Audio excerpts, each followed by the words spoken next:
Assalamualaikum warahmatullahi wabarakatuh.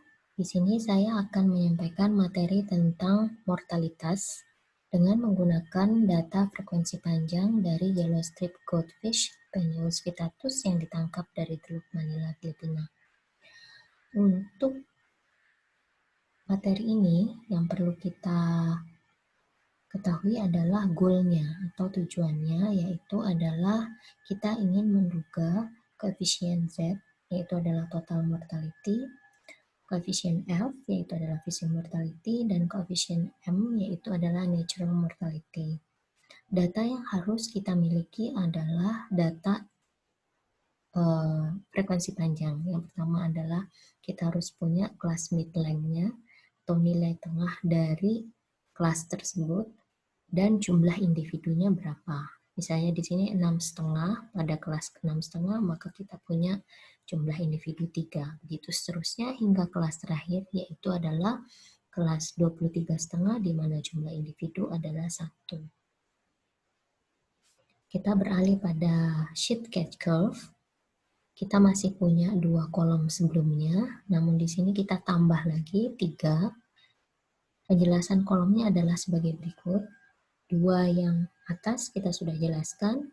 Kemudian yang C ini adalah log natural dari kolom B. Jadi kita bisa dapatkan dengan sama dengan ln berapa di sini nilainya.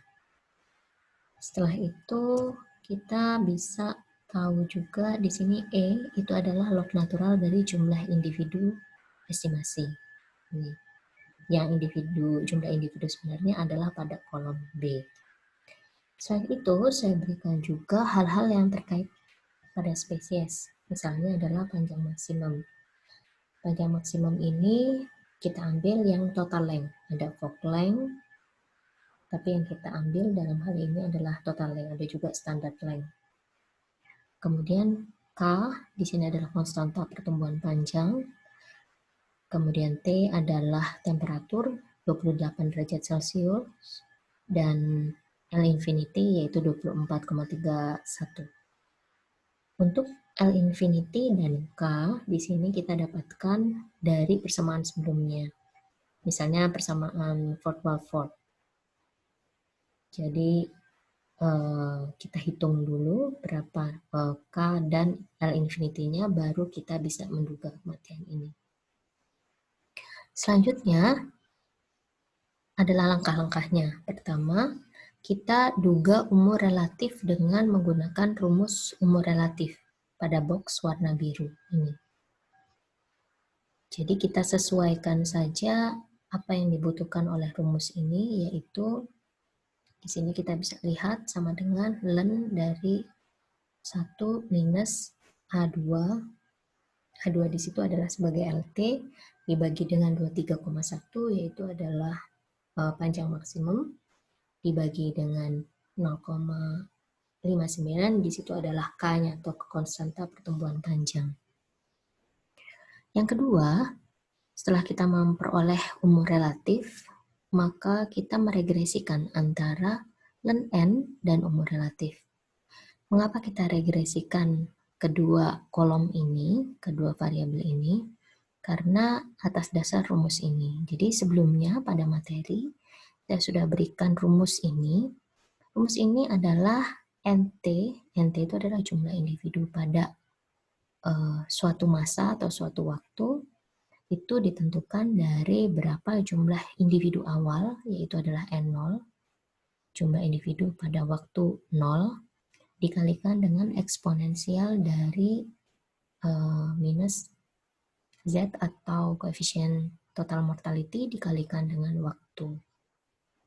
Karena untuk fungsi eksponensial ini sangat sulit untuk dicari A dan B-nya atau intercept dan slope-nya, maka ini dirubah menjadi atau ditransformasikan secara logaritmik menjadi ini, jadi fungsi regresi. Jadi ln NT ini dilenkan, maka ini juga ln N0. Kemudian karena ini dilogaritmikan, maka eksponensialnya hilang menjadi min ZT. Jadi ini adalah fungsi regresi. Nah, fungsi regresi ini, len nt di sini adalah sebagai y atau variabel yang diduga. Kemudian len n0 itu adalah interceptnya, z itu adalah slope-nya, t itu adalah x-nya. Setelah itu kita regresikan. Saya memilih, sebenarnya kita bisa lakukan dengan menggunakan data analisis. Tapi dalam hal ini saya gunakan scatter plot. Jadi saya plotkan datanya dengan menggunakan di sini ada ini. Jadi kita bisa ambil data. Saya hanya mau, atau kita hapus semuanya saja dulu. Kita select data.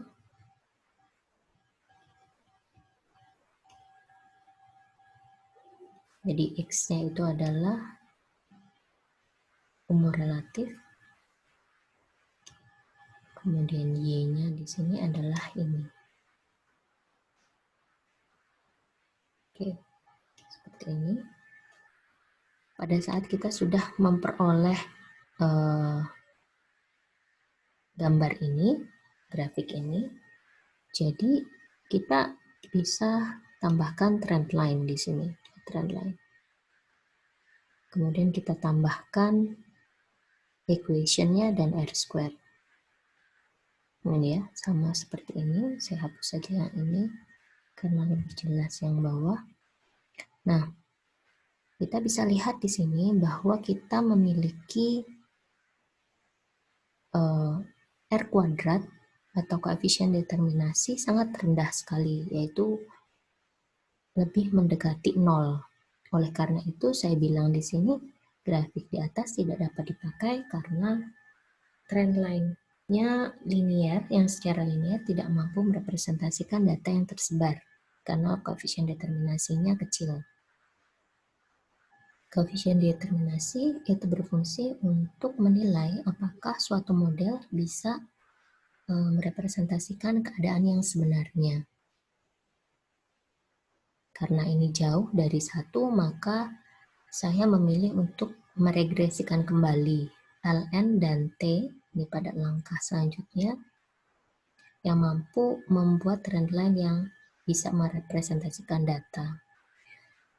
Karena saya pilih titiknya, maka saya pilih yang mampu sekiranya bisa linear. Dalam hal ini adalah saya pilih yang ini hingga ke sini. Sebenarnya bisa juga di sini, tapi agak jauh ya, untuk bisa dibuat fungsi linear atau garis linear. Saya pilih di sini adalah 1,49 nih, dan sampai sini. Ini adalah 3,15. Maka saya blok ini. Maka hanya titik inilah yang akan saya pakai untuk regresi selanjutnya. Pada regresi selanjutnya yang saya peroleh dengan cara seperti tadi, scatter plot seperti tadi, saya memperoleh R kuadrat atau koefisien determinasinya sebesar 0,9662 dan ini cukup besar. Sehingga saya putuskan saya dapat memakai persamaan ini. Jika kita ingat kembali, itu adalah fungsi linear untuk menduga Z, maka kita bisa tahu di sini A-nya adalah 12,198,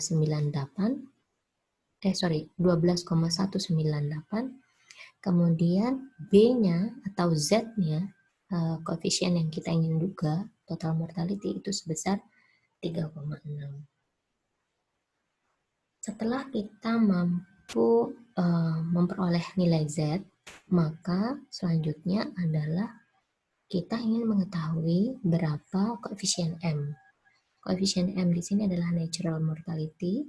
Saya gunakan rumus dari persamaan Pauli, ya, adalah sebagai berikut. Log M itu sama dengan berapa di sini, kemudian dikalikan dengan len L infinity, kita sudah punya datanya. Kemudian len K, kita juga sudah punya data konstanta panjang. Dan kita punya T di sini adalah temperaturnya berapa. Dengan menggunakan rumus tadi, maka kita akan dapatkan 0,3000. Itu sebagai log M. Untuk M-nya, maka saya anti-logkan dengan cara 10 pangkat log M. Karena kita sudah mengetahui bahwa nilai Z itu adalah 3,6, kita mencari nilai F-nya. Nilai F diperoleh dari berapa nilai Z-nya, total mortality dikurangi dengan natural mortality. Oke, kita dapatkan 1,6 sekian-sekian. Dan untuk mengetahui exploitation level dari spesies ini, maka adalah rasio dari koefisien fishing mortality dibagi dengan koefisien total mortality. Saya dapatkan 0,44, maka status eksploitasi perikanan Peneus vittatus ini adalah underfishing. Jadi kalau melebihi 0,5 maka statusnya adalah overfishing, seperti itu. Untuk sheet selanjutnya, ini tentang NT, jadi bagaimana cara menduga NT saat kita mengetahui N0-nya. Jadi saat kita tahu N0-nya misalnya adalah 15.000, kemudian kita punya ada tahun di sini, entah tahun atau bulan atau hari, yang jelas kita punya T-nya, maka kita bisa duga dengan menggunakan rumus ini. Jadi di sini kita masukkan berapa N0-nya dikalikan dengan eksponensial. Misalnya kita tahu Z-nya itu adalah 0,3, kemudian dikalikan dengan T-nya. T-nya itu adalah berapa di sini. Menurut rumus ini, jika kita mengetahui bahwa N0-nya atau jumlah individu awalnya itu adalah 15.000, dan kita mengetahui koefisien Z-nya adalah 0,3, maka dalam waktu T ke-35, individu tersebut akan 0, akan habis. Sekian yang bisa saya sampaikan. Jika ada pertanyaan terkait materi ini, dapat kalian sampaikan di Google Classroom.